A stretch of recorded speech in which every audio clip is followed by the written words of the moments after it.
Here are the stories shaping the world this morning and why they matter. Rwanda is pushing back against pressure over the June 27 Washington peace agreement with the Democratic Republic of Congo, saying the deal cannot be implemented by Kigali alone. A Rwandan representative defended the government's position, arguing that both Rwanda and the DRC have obligations under the agreement.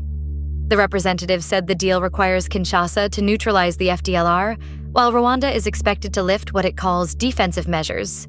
The representative accused the Congolese government of failing to respect a ceasefire, failing to neutralize the FDLR, and working with armed groups including Wazalendo. The interviewer cited United Nations estimates that 6,000 to 7,000 Rwandan troops are inside Congolese territory. Rwanda's representative denied that the United States had set a mid-July deadline for Rwandan forces to withdraw, and said the focus on Rwanda alone misrepresents the terms of the agreement. The dispute is unfolding as the Democratic Republic of Congo has taken Rwanda to the International Court of Justice. On June 26th, the DRC filed a case accusing Rwanda of a genocidal campaign in eastern Congo. Rwanda's representative rejected that case as a political maneuver and accused Kinshasa of collaborating with the FDLR, shelling Banyamulenge civilians, and allowing militia violence to continue. The representative also criticized U.S. mediation as increasingly biased and called U.S. sanctions against Rwanda and a Rwandan gold refinery unfair, one-sided, and counterproductive. Rwanda says drone attacks intensified after the Washington agreement was signed. For families in eastern Congo, the diplomatic language sits on top of daily insecurity, displacement, closed schools, dangerous roads, and a local economy battered by armed conflict. The Washington agreement was meant to open a path toward de-escalation. This morning, the central question is whether both governments and the outside powers pressing them can turn that agreement into security that civilians can actually feel.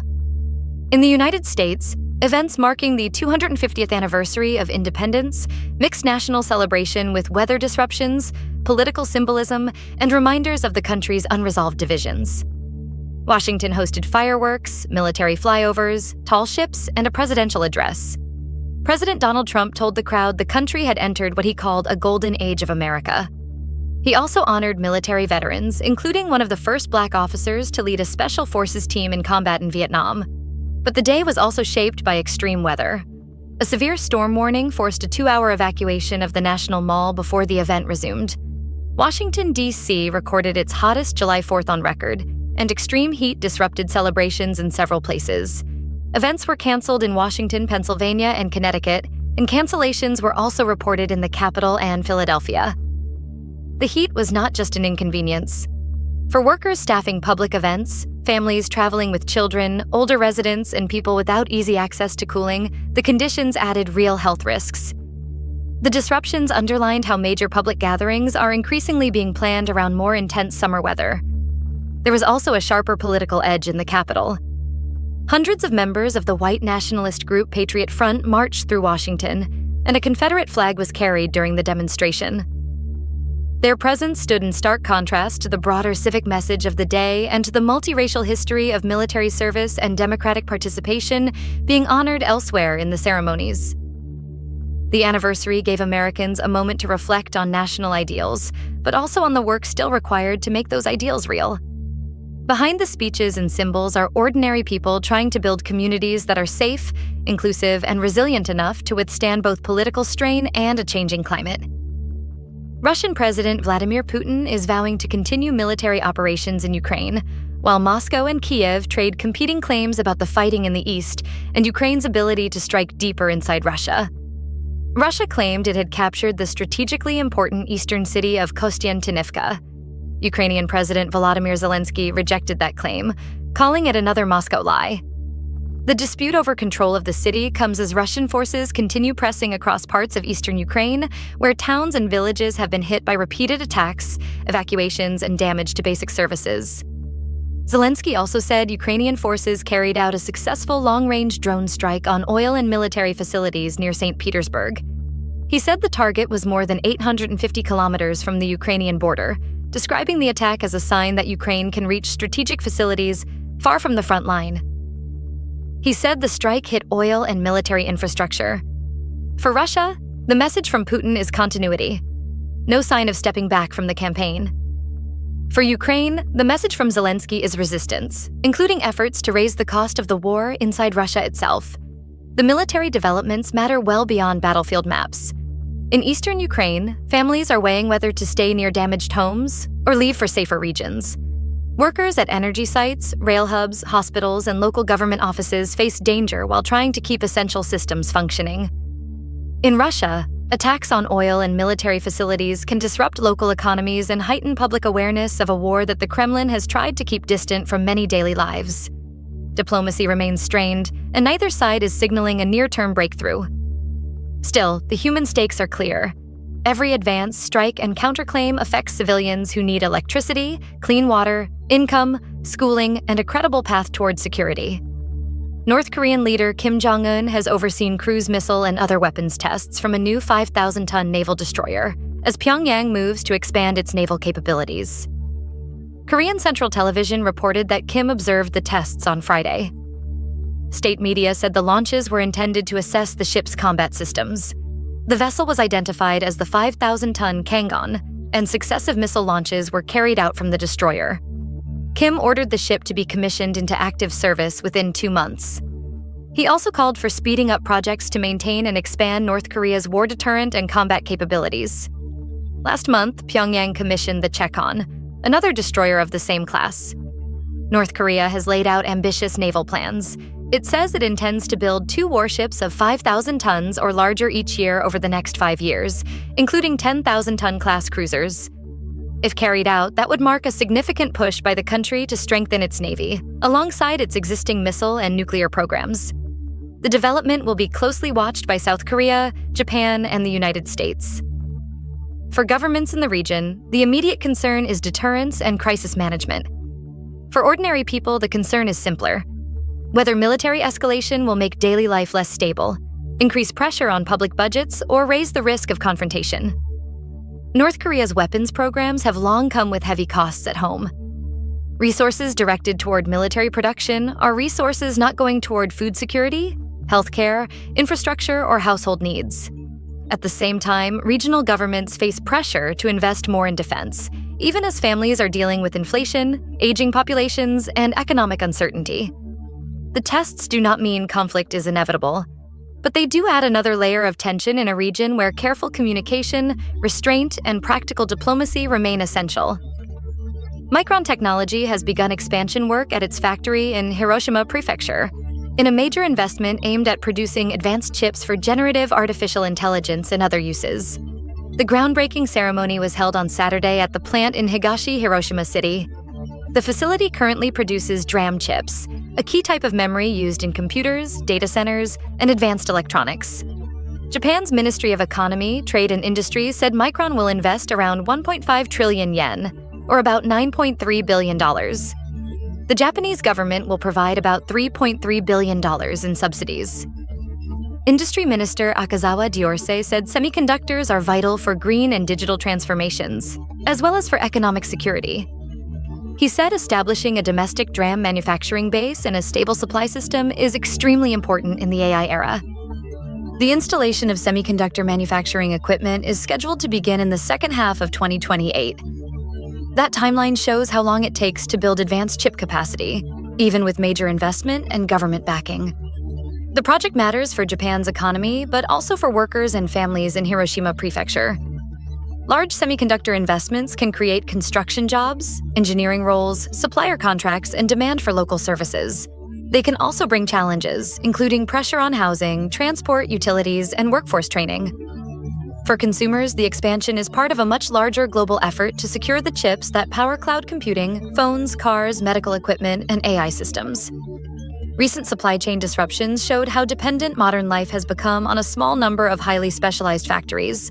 Japan has been working to rebuild its role in the semiconductor sector, and the Micron investment fits that strategy. The public subsidies also raise an important question for taxpayers: how to make sure public money supports good jobs, long-term resilience, and technology that serves society broadly, not just corporate balance sheets. Tokyo police have served a fresh arrest warrant on a 44-year-old Cypriot national suspected of being a senior member of the Cambodia-based Prince Holding Group. The suspect was identified as Hushi. Police allege that he illegally allowed 3 Chinese suspects to use his residency card and register his personal seal at a municipal office in Tokyo's Chuo ward. The alleged acts took place between April and May. He reportedly denied some of the allegations. The suspect was first arrested in June on suspicion of falsely claiming that he had moved to the ward. Police say he is a representative of a company in Tokyo, and they believe he has repeatedly entered and left Japan beginning at least 3 years ago.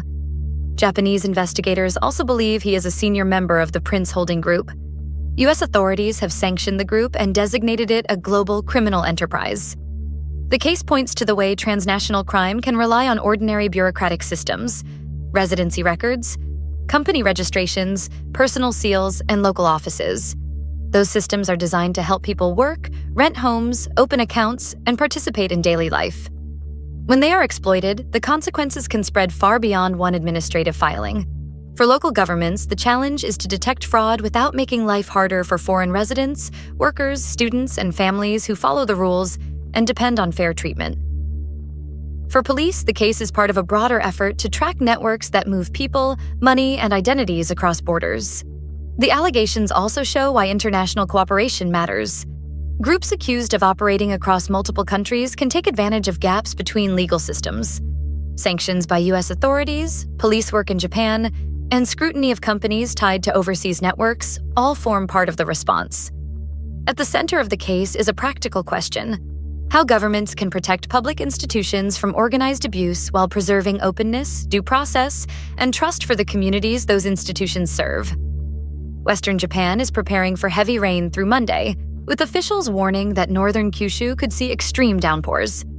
The Japan Meteorological Agency said a stationary seasonal front is expected to hover over western Japan. The front is being fueled by warm, moist air from tropical storm Maisak over mainland China. Bands of clouds formed over parts of Kyushu on Sunday, bringing heavy precipitation. Officials are urging residents to stay alert for flooding in low-lying areas, swollen rivers, and landslides. The agency also warned of lightning strikes, tornadoes, and gusty winds. The warnings are especially important for people living near rivers, hillsides, and areas that have flooded before. Heavy rain can become dangerous quickly, especially overnight or when roads are already saturated. Families may need to prepare emergency supplies, check evacuation routes, and keep phones charged. Older residents, people with disabilities, and households without cars often need extra support from neighbors and local authorities before conditions worsen.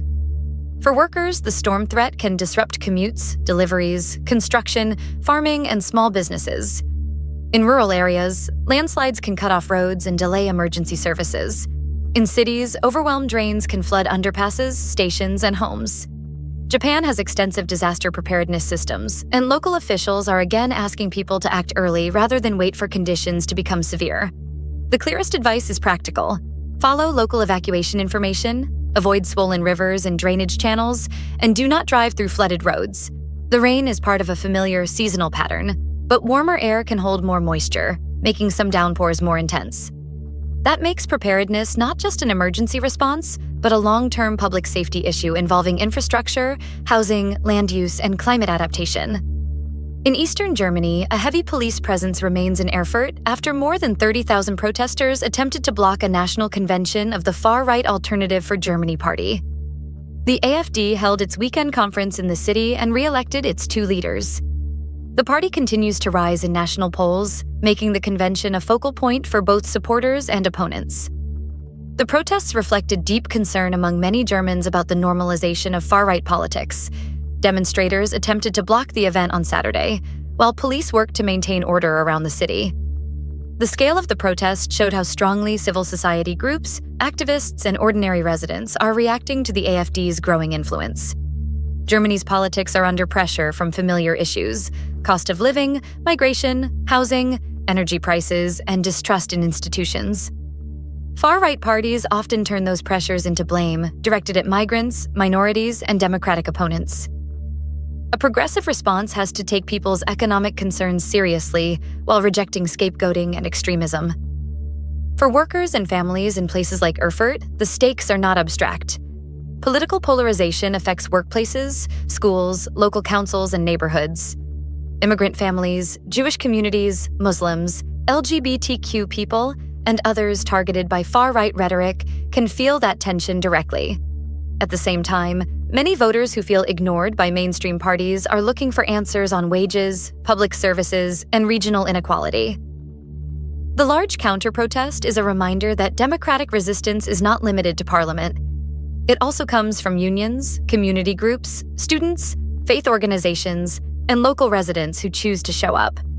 The challenge for Germany's institutions is to protect free assembly and political rights while confronting extremism and addressing the social conditions that help it grow. In Albania, anti-government demonstrators have marched through Tirana for the 35th consecutive night, demanding the resignation of Prime Minister Edi Rama. The protests began over a luxury resort development project linked to Jared Kushner, the son-in-law of Donald Trump. What started as opposition to that project has widened into a broader anti-government movement. Demonstrators are now directing their anger at Rama's leadership more generally. The protests have continued night after night in the capital, showing a level of persistence that governments cannot easily dismiss. At the heart of the unrest are questions about development, transparency, public land, political accountability, and whether ordinary citizens have a real voice when powerful investors and political leaders make major decisions.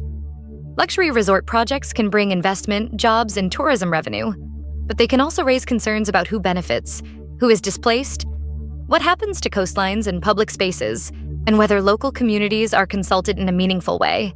For workers, the promise of jobs must be weighed against the quality of those jobs, wages, housing costs, and long-term economic security. For families, development can affect everything from rents to access to beaches, roads, and public services. Prime Minister Rama's government now faces a protest movement that has moved beyond a single issue. The demand for his resignation shows how a specific development dispute can become a wider test of public trust. Albania is also a country with aspirations tied to Europe and democratic governance. That makes transparency, rule of law, and peaceful protest especially important. The continuing demonstrations in Tirana are a reminder that development is not only about investment figures. It is also about consent, fairness, and whether citizens believe their government is acting in the public interest. Follow for a daily world brief. Sources are linked in the description. That's the world as Minerva saw it.